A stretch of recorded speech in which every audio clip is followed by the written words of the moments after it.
여러분, 현금 살포도 안 했는데 지금 올해 12월 말부로 나라 빚이 43.9%에서요 44.2%로 무려 0.3%포인트나 올라갑니다. 왜 올라갈까요? 바로 성장률이 쪼그라들었기 때문입니다. 경제 성장률이 쪼그라드니까요, 국가 부채 비율이라는 게 분모에는 성장률이잖아요. 그러니까 GDP예요. GDP. 국내 총생산입니다. 성장률이 쪼그라들었다는 것은 GDP가 쪼그라들었다는 이야기잖아요. 그러면 분모가 쪼그라들었다는 얘기예요. 부채는 그대로 가만히 있는데 분모가 쪼그라들었다는 얘기예요. 분모가 쪼그라들으면 부채 비율은 더 늘어나죠. 그게 0.3%포인트나 늘어난 겁니다. 2020년 기존에 국가 부채 비율을 43.9%로 갈 거다 이렇게 이야기를 했지만 결론적으로 봤더니 44.2%로 확 늘어났습니다. 여러분, 0.3% 수치가 얼마나 큰지 아세요? 이게 0.3% 수치는 엄청난 수치예요. 우리가 1차 재난지원금을 줄 때 국가 부채 비율이 0.2%포인트 올라갔습니다. 그때 14조 3천억 원을 지원했죠.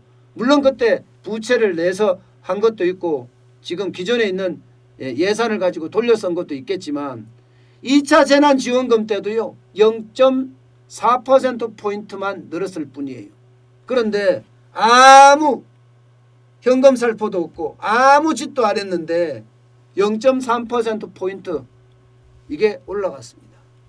저는 여기서 정부의 꼼수가 있다는 거예요. 정부의 꼼수가. 부채 비율이 이렇게 올라갈 거 정부가 몰랐을까요? 저는 알았다고 봅니다. 왜냐하면 경제가 계속 고꾸라지고 있었으니까. 모든 경제기관들이 대한민국의 경제성장률 전망치를 다 낮췄잖아요. 그런데 유일하게 안 낮춘 데가 어디라고요? 바로 정부입니다. 정부는 기존에 0.1% 성장한다는 것을 끝까지 고수했어요. 그러다가 12월 17일 날 바꾼 거예요. 12월 17일 날. 마이너스 1.1%로. 그러니까 얼마나 떨어진 거예요? 정부가 예상한 것보다가 마이너스 1.2% 이상 떨어졌죠. 마이너스 1.2% 떨어졌으니까 GDP가 국내 총생산이 그만큼 쪼그라드는 거죠. 그만큼 쪼그라드니까 국가 부채 비율이 늘어난 거예요. 국가 부채 비율이. 이게 계속 이렇게 꼼수를 쓰는 게 저는 진짜 답답한데 부채 비율을 줄이게 보이거든요. 줄이게. 자, 내년에도 보세요. 내년에도 기존에 3.6%로 지금 잡고 있다가 지금 3.2%까지 조정을 했어요. 그러나 이 3.2%도 많다는 거예요. 3.2%도. 3.2%조차도 장밋빛 전망이라는 거예요. 다 너무 과도하게 잡았다. 정부가 저거 또 못할 거를 왜 저렇게 잡냐. 목표라도 많이 잡아야 되냐. 이런 이야기죠. 그런데요, 여러분, 이렇게 됐을 때는요. 3.6% 성장을 한다고 됐을 때는 GDP가 괜찮아요. 그래서 2021년에는 47.3%의 부채 비율이 되는데 국가 부채 비율이 이게 3.2%로 0.4%포인트가 낮아지잖아요. 그러니까 부채 비율은 지금 얼마입니까? 5%포인트나 올라갑니다. 0.5%포인트. 부채 비율이 낮아지게 보이는 그런 결과를 가져오거든요. 저는 이게 정부가 아무리 희망치라고 하더라도요. 달성 가능한 그 희망치가 저는 어울린다고 생각해요. 분명히 달성 불가능한 목표를 정하잖아요. 그러면 가다가 지쳐버립니다. 가다가 지쳐버린다고요. 안 한다고요. 어느 정도의 어떤 목표치를 정할 때 일반적으로 경영학에서도 그러거든요. 목표치를 정할 때 저거 달성 가능할까? 아마 열심히 하면 가능할 거야. 이 정도가 최대 목표치예요. 그런데 너무 높은 목표치를 정하잖아요. 그러면 어차피 못할 텐데 에이 모르겠어 이렇게 포기해버립니다. 그런데도 불구하고 정부는 지금 3.2%라는 엄청난 성장치를 지금 잡고 있어요. 올해 마이너스 1.1%인데 내년에 3.2% 성장한다 그러면 막 박수를 치고 난리를 쳐야 되죠. 그러나 코로나19의 팬데믹이 지금 계속 내년 1월까지도 연장될 가능성이 크고요. 백신도 지금 늦게 온다고 이야기가 들고요.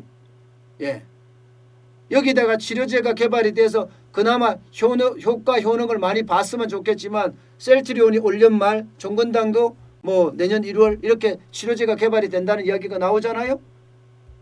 그게 좀 나아질 거냐? 모르겠어요. 중요한 것은 너무 높게 잡아서 이게 사실은 국가 부채 비율을 낮게 보이게 하는 그런 꼼수가 아닐까 저는 그런 생각도 많이 해보게 됩니다. 여러분 내년은 전망하건대 국가 부채 비율이 거의 50%에 육박할 가능성이 굉장히 높습니다. 왜냐고요? 당장 말입니다. 코로나19의 팬데믹 때문에 내년 1월에 추가 경정 예산 한다고 이야기하잖아요.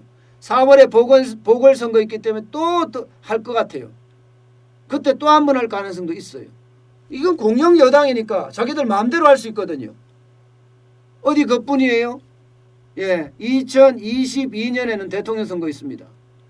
그렇게 되면 경제를 어떻게 하든 좋게 보이게 만들어야 됩니다. 그러려 그러면 이게 돈 퍼주기 시작해야 됩니다. 다시 말해서 취약계층이나 차상위 계층에게는요.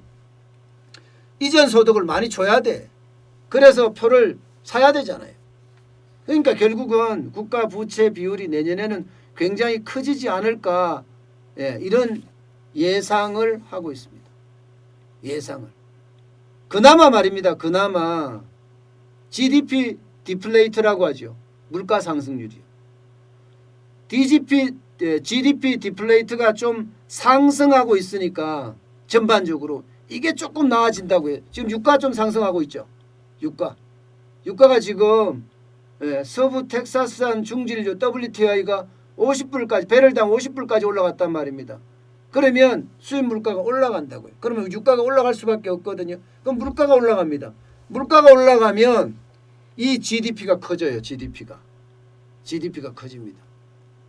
그나마 왜냐하면 이 GDP라는 게 한 해 동안 생산한 재화와 서비스 곱하기 물가잖아요. 가격이잖아요. 근데 가격이 올라가면 GDP가 더 규모가 커지겠죠. 그럼 분모가 더 커지니까 이게 부채 비율은 좀 덜 늘어나듯 보이죠. 그러나 지금 현재로 봐서는요. 이것도 그렇게 크게 많이 기대를 할 수는 없는 거고요. 지금 물가 상승률이 아직까지 0%대니까 내년에 좀 나아지지 않을까 뭐 그렇게 예측한다는 거죠. 어쨌든 저는 이런 꼼수가 난발을 하잖아요. 결국 꼼수가 난발을 하면 어떻게 된다고요? 국가 부채만 쭉쭉 올라갈 뿐이에요. 지금 현재 정부안이 592조 5천억 원이었습니다. 그런데 국회 가서 늘어났어요. 부채 비율이 늘어났다는 것은 예산을 그만큼 정액했다는 이야기죠. 저는 아마 국회에서 예산이 정액되는 일 거의 없었습니다. 도대체 야당은 무슨 배짱으로 그냥 정액을 시켜줬는지 모르겠지만 오히려 정부안 대비 올라갔어요. 956조로 올라갔어요. 빚이 더 많아졌는 거예요. 그러니까 더 저는 내년에 빚이 더 많아질 거다. 성장률이 진짜 3% 이상 달성을 하면 모르겠지만 3% 이상 달성을 못하면 국가 부채 비율은 50%로 넘어설 가능성도 있다. 저는 그렇게 지금 생각하고 있습니다. 그만큼 우리가 내야 될 세금이 앞으로 굉장히 많아진다는 이야기예요. 참 안타깝죠. 그러나 세금의 증세, 이제는요 부자 증세뿐만 아니에요. 부자 증세만 가지고도 해결하지 못하는 일들이 지금 굉장히 많을 거다 그렇게 예상을 합니다. 그렇기 때문에 여러분 결국은요 부자 증세만 일어나는 것이 아니라 보편 증세라고 이야기하는 증세도 일어날 거라고 저는 봐요. 그 중에 대표적인 게 아마 부가가치세일 겁니다. 부가가치세가 지금 일률적으로 10% 붙이잖아요. 예. 전 세계적으로 일률적으로 10% 붙이는 나라는 아마 우리나라 뿐일걸요. 좀 적어요. 그래서 이걸 가지고 아마 들고 나와서 보편 증세 하려고 들지 않을까 저는 그렇게 생각합니다. 결국은 어떤 식이든 세금의 폭증은 있을 수밖에 없는 일이에요. 국가 부채가 늘어나면 늘어나는 만큼 그에 대한 이자도 많이 나갑니다. 이자는 뭘로 나가요? 세금으로 나가요. 세금으로 나가려고 하면 세금을 더 거둘 수밖에 없습니다. 그만큼 지금 국가 부채에 대한 문제는 점점 더 심각해지지 않을까 저는 그렇게 예상하고 있습니다. 그렇지만 꼼수는 좀 안 썼으면 좋겠다. 정부가 꼼수 쓴다는 게 참 안타깝습니다.